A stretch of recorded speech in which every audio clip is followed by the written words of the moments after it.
Hi, this is Dr. Marty Rossman from The Healing Mind, and I want to share with you some tips for dealing with what we might call the stress pandemic. You know, we're a couple of years into the COVID pandemic, and it has brought with us not only the virus and many deaths and quite a bit of illness, overcrowding of hospitals, all of which seem to be receding in many areas, but not in all areas of the world. With vaccinations and somewhat better treatments, people being more careful in certain areas, do better, have way fewer deaths. But along with the virus and what it's brought us isolation, job loss, economic decline, fear of the future, more polarization between people, as they argue about vaccines or not vaccines. And it's been a very stressful time, and we could really call it a stress pandemic as well. So I want to share with you some ways of dealing with the stress aspects of the pandemic, some of which are obvious, but I think bear repeating, and others that are not so obvious, and I hope will be helpful to think about. So I think the first thing, they're not necessarily in order, but the first thing I want to talk about is make sure that you stay physically active one way or another.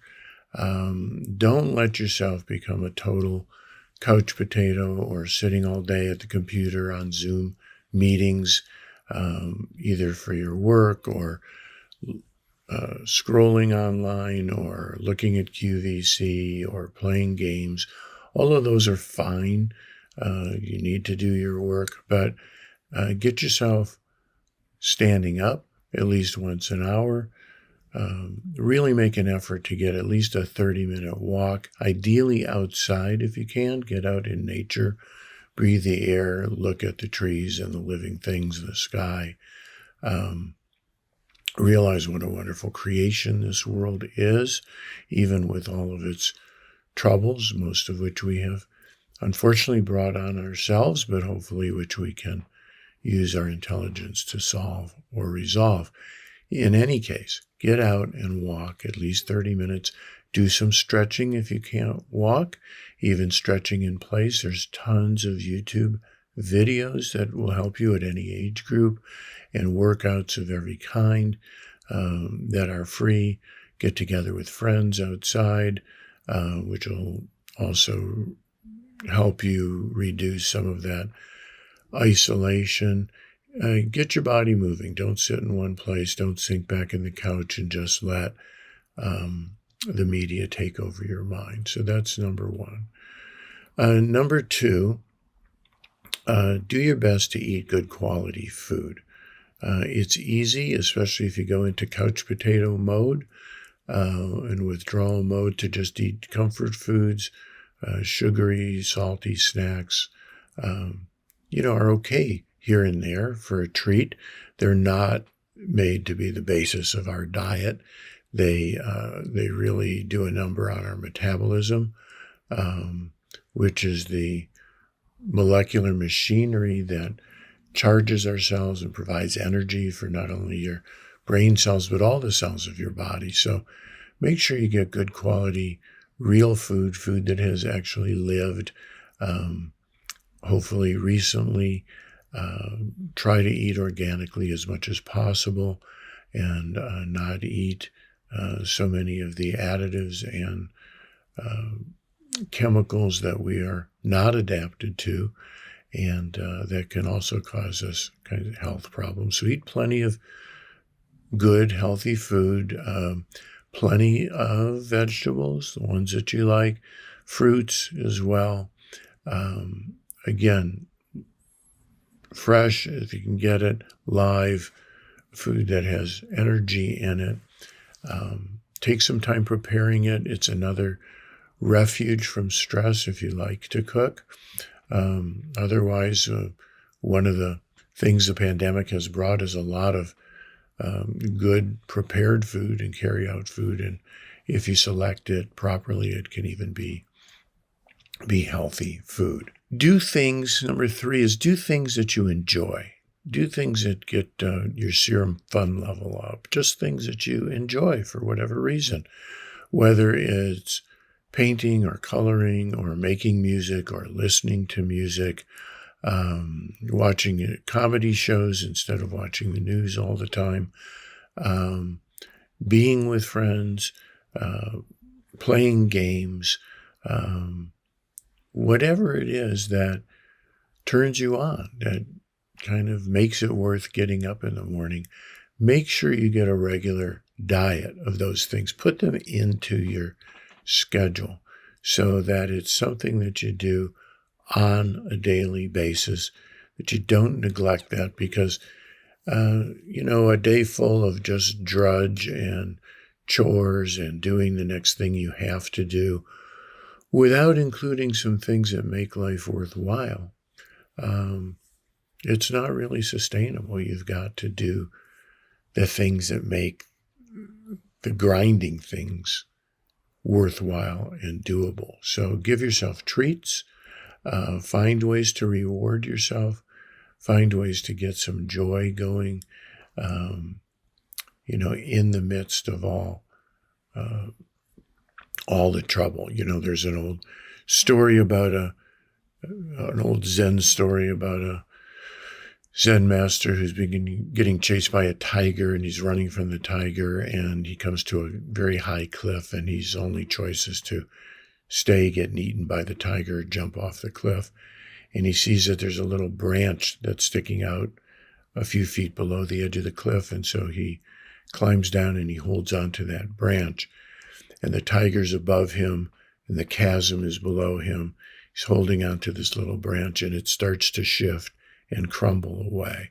And it's going to let go in a few minutes. And he looks, and on that branch, there's one beautiful red strawberry. And he picks that strawberry, and he puts it in his mouth and savors it. And the story goes that that's the best tasting strawberry he's ever had in his life. So as small as that is, savor anything that's joyful, anything that's nourishing, anything that you find that's good in your life, in yourself, or in the people around you, or in the world around you. Pay attention to those things. Collect those moments. Collect that joy and be grateful for it. Find it, feel it in your body.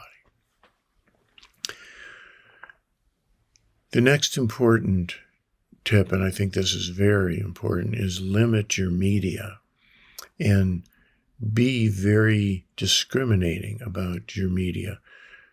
If you need to use the computer, you need to use Zoom, Skype, FaceTime. For work, great. For staying in touch with people, it's a wonderful use of it. But if we just let it capture all of its attention, if we're on the bad news 24/7, don't forget that the media knows that you have to pay attention to things that are dangerous and scary, because your brain's number one job is to keep you alive. It's obligated to pay attention to things that scare you. And the media knows that. They say fear sells newspapers. So most of the things on the news are scary things, bad things that have happened all the way around the world. It's important to stay informed, but it's important not to stay on it over and over and over and over, and especially not watching pundits all day long that are rehashing and bringing up all the things that could happen and all the bad things that may go on after this. It's not a good steady diet. That's junk food for the mind. So be informed, find a way to get your news that gives you what you need to know locally, nationally, even internationally, and then turn it off. Most of that stuff you can't do anything about. So even though you're informed, you don't want your attention to be grabbed, to be hypnotized. The media like television or the computer or your phone screen with video and sound and color is the most hypnotic form of communication ever invented. So it's hard to take your eyes off that. It's hard to hit the off button, but it's harder not to, because that stuff really is junk food for the mind. If that's all you put in, what do you think you're going to get? You're going to get more and more stressed. Even though these things aren't happening directly to you, you react to them. You feel empathic for the people going through difficult things. You can start to feel hopeless. You can start to feel that life is not worth living. You can get very depressed or anxious.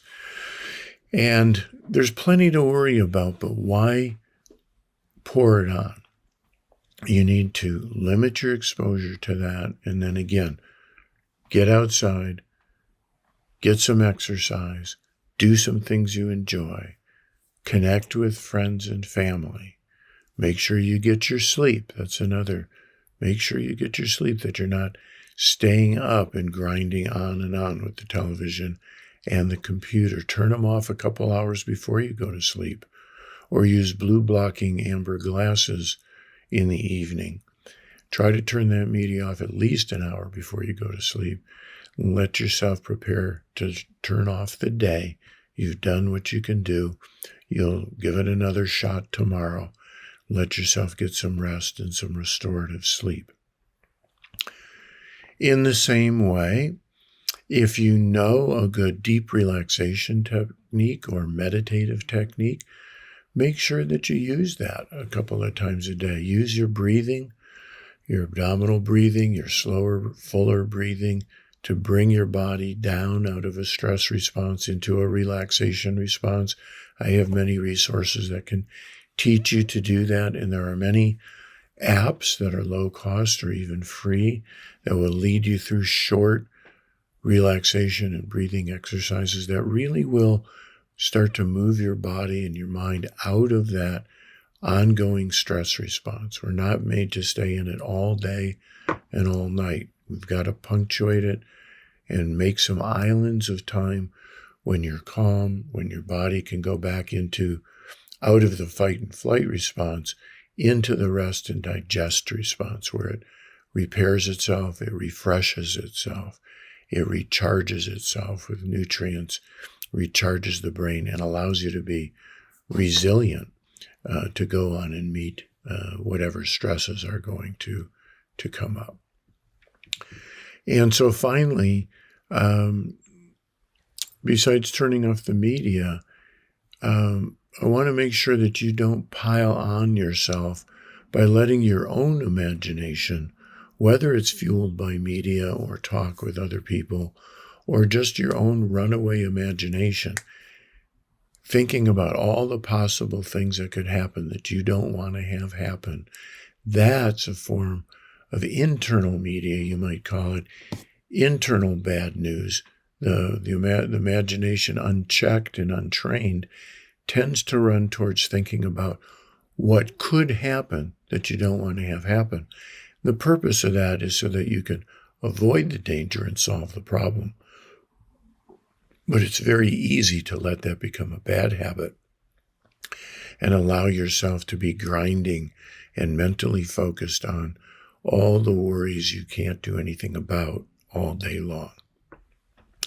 If that's you, I do want to invite you to go to the Healing Mind webpage, which is thehealingmind.org, and look at the many resources for relaxation, interrupting stress.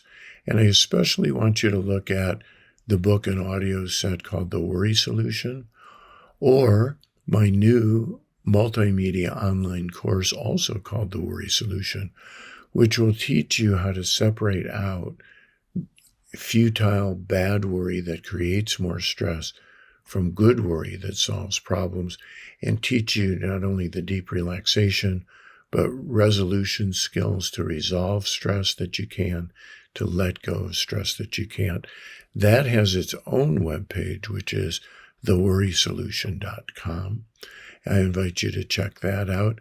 You need to take control of your mind and have good physical hygiene habits and good mental and even spiritual hygiene habits to sustain you through this time, so that hopefully we can all work through this time together and come out into a better place with a better world.